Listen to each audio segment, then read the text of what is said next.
إن الحمد لله نحمده ونستعينه ونستغفره ونعوذ بالله من شرور أنفسنا وسيئات أعمالنا من يهده الله فلا مضل له ومن يضلل فلا هادي له وأشهد أن لا إله إلا الله وحده لا شريك له وأشهد أن محمدا عبده ورسوله يا أيها الذين آمنوا اتقوا الله حق تقاته ولا تموتن إلا وأنتم مسلمون يا أيها الناس اتقوا ربكم الذي خلقكم من نفس واحدة وخلق منها زوجها وبث منهما رجالا كثيرا ونساء واتقوا الله الذي تساءلون به والأرحام إن الله كان عليكم رقيبا يا أيها الذين آمنوا اتقوا الله وقولوا قولا سديدا يصلح لكم أعمالكم ويغفر لكم ذنوبكم ومن يطع الله ورسوله فقد فاز فوزا عظيما أما بعد فإن أصدق الحديث كتاب الله وخير الهدي هدي محمد صلى الله عليه وسلم وشر الأمور محدثاتها فإن كل محدثة بدعة وكل بدعة ضلالة وكل ضلالة في النار أيها الناس عباد الله rahimani wa rahimakumullah. Sungguh Allah subhanahu wa ta'ala telah memerintahkan hamba-hambanya untuk memakan apa-apa yang baik dan halal. Dan Allah subhanahu wa ta'ala memperingati mereka dari memakan harta yang buruk dan harta yang haram. Dan ketahuilah ibadallah, di antara harta yang Allah subhanahu wa ta'ala haramkan bagi hamba-hambanya, bahkan Allah subhanahu wa ta'ala memberikan peringatan yang sangat keras dari memakan harta tersebut dan menjadikannya sebagai suatu pekerjaan, yaitu memakan harta riba. Ketahuilah ibadallah bahwasanya riba adalah akbarul kabair, dosa besar yang paling besar.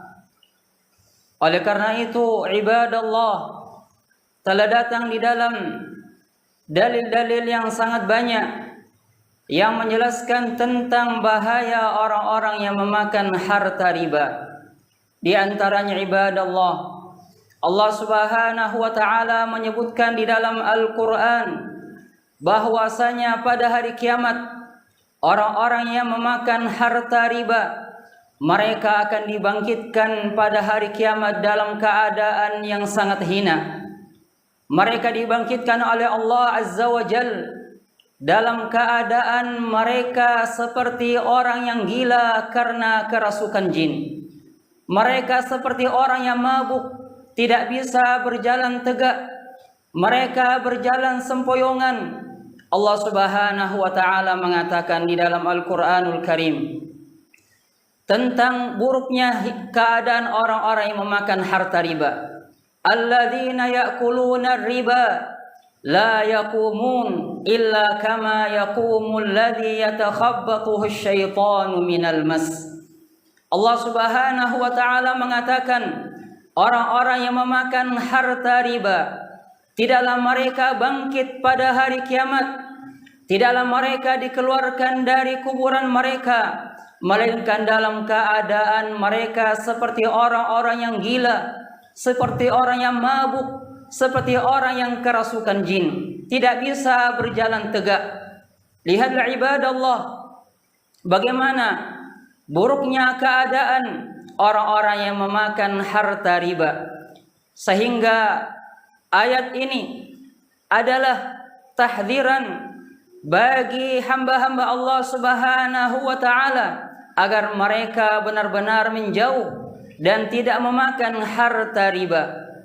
Begitu pula ibadallah, riba walaupun di mata manusia terlihat banyak, memiliki manfaat ataukah memiliki faedah yang sangat banyak, namun ibadallah, di sisi Allah Subhanahu wa taala harta riba adalah harta yang tidak memiliki nilai.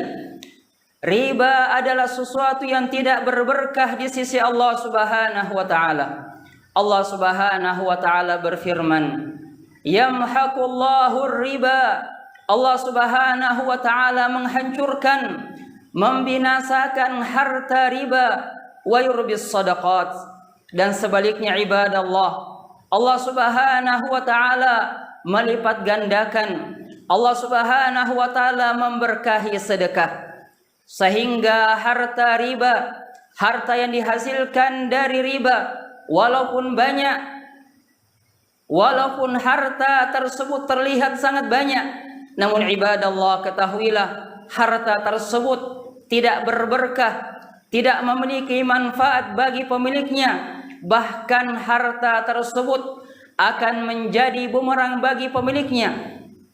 Harta tersebut yang akan membinasakan pemiliknya.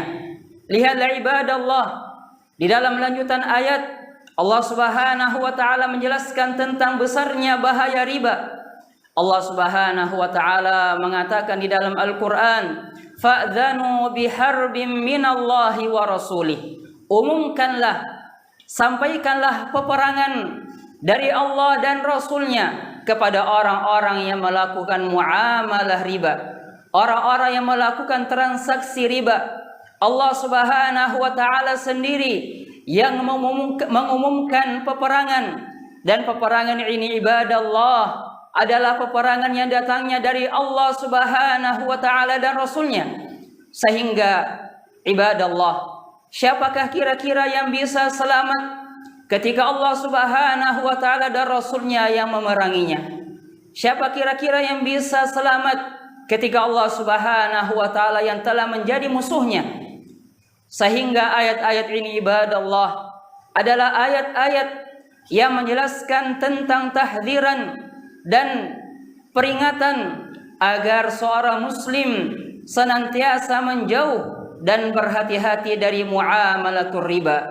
Karena ibadallah, riba adalah sesuatu yang akan membinasakan pemiliknya. Nabi sallallahu alaihi wasallam mengatakan, ijtanibus sab'al mubiqat. Hendaklah kalian menjauh, benar-benar menjauh dari 7 perkara yang akan membinasakan seseorang. Maka para sahabat mengatakan, ya Rasulullah, wa mahun? Ya Rasulullah, apakah 7 perkara yang dapat membuat seseorang binasa, membuat seseorang celaka? Maka di antara dosa yang disebutkan oleh Nabi sallallahu alaihi wasallam adalah akilur riba, orang-orang yang melakukan muamalatul riba, orang-orang yang memakan harta riba. Dikarenakan yang memakan harta riba dan orang yang ikut serta di dalam transaksi riba, ibadallah, semuanya mendapatkan laknat dari Allah Subhanahu wa taala. Nabi sallallahu alaihi wasallam melaknat akilar riba wa mukilahu wa katibahu wa syahidai. Nabi sallallahu alaihi wasallam melaknat orang yang memakan harta riba dan orang yang memberi makan harta riba, penulisnya dan kedua saksinya. Lalu beliau alaihi salatu wassalam mengatakan, wahum fil ithmi sawa. Semuanya sama di dalam mendapatkan dosa. Sehingga ibadallah, dari ayat-ayat ini, begitu pula dari hadis Nabi sallallahu alaihi wasallam, cukuplah sebagai tahdziran bagi kita semua agar kita menjauh dari harta riba. Dikarenakan ibadallah, di sana masih banyak harta dan pekerjaan yang telah Allah Subhanahu wa taala halalkan bagi hamba-hambanya. Man taraka syai'an lillah awadahu Allahu khairan minhu. Barang siapa yang meninggalkan sesuatu karena Allah Subhanahu wa taala, niscaya Allah Subhanahu wa taala akan mengganti dengan yang lebih baik darinya. Wallahu taala a'lamu wa ahkam.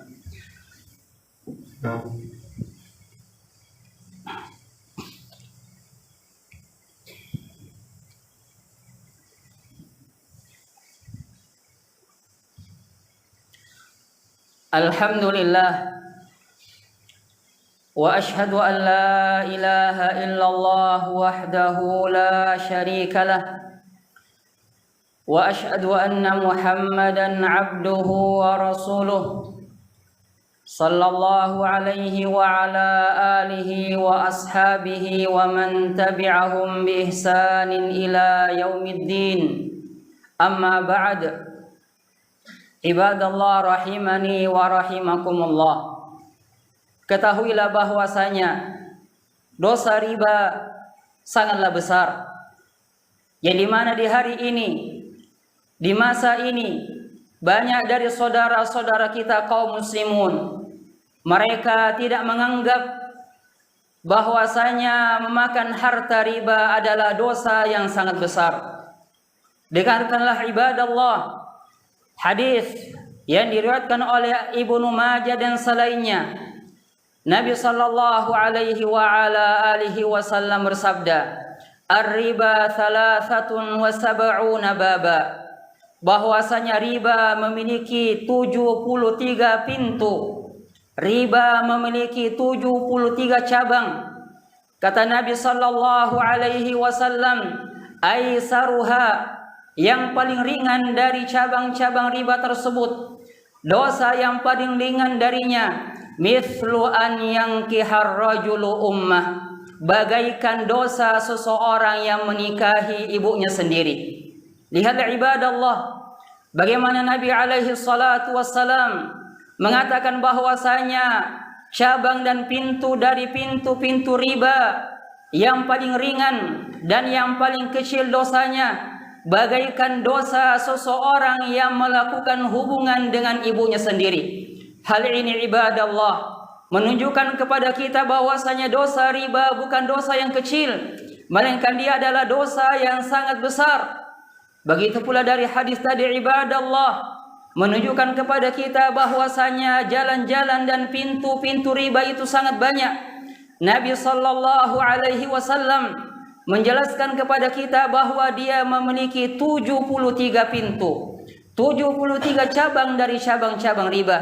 Sehingga dari sini kita dapat mengetahui pentingnya kita untuk tafaqquh fid din, pentingnya kita untuk mempelajari agama ini. Jangan sampai ibadallah kita terjatuh di dalam pintu-pintu riba dalam keadaan kita tidak menyadarinya. Wajib bagi setiap muslim yang ingin melakukan muamalah jual beli, wajib bagi mereka untuk tafaqquh, untuk mempelajari agama ini agar mereka selamat dari hal-hal yang bisa membinasakan mereka.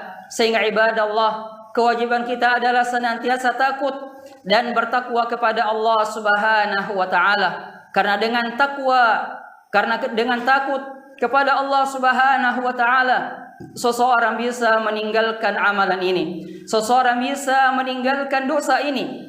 Oleh karena itu di akhir ayat, setelah Allah Subhanahu wa taala menyebutkan ayat-ayat tentang haramnya riba dan besarnya dosa pelaku riba, Allah Subhanahu wa taala menyebutkan di akhir ayat, wattaqu yawman turja'una fihi ila Allah thumma tuwaffa kullu nafsin bima kasabat wa hum la yuzlamun. Allah Subhanahu wa taala memerintahkan hamba-hambanya agar mereka bertakwa kepada Allah Subhanahu wa taala, agar mereka takut kepada Allah Subhanahu wa taala akan adanya suatu hari di mana mereka dikembalikan kepada Allah Subhanahu wa taala. Mereka akan dihisab, akan dihitung amalan-amalan mereka, kemudian mereka akan dibalas sesuai dengan amalan-amalan mereka dalam keadaan mereka tidak dizalimi sedikit pun. Inilah ibadallah, peringatan dari Rabb kita, dari Allah Subhanahu wa taala, agar kita berhati-hati dari riba dan agar kita benar-benar kembali dan takut kepada Allah Subhanahu wa taala. Semoga Allah Subhanahu wa taala menjauhkan kita dari dosa-dosa yang dapat membinasakan kita di dunia sebelum di akhirat. Allahumma rabbana atina fid dunya hasanah wa fil akhirati hasanah wa qina adzabannar. Wa sallallahu ala nabiyyina Muhammad wa ala alihi wa sahbihi wa sallam. Walhamdulillahi rabbil alamin. Allahu akbar. La ilaha illallah.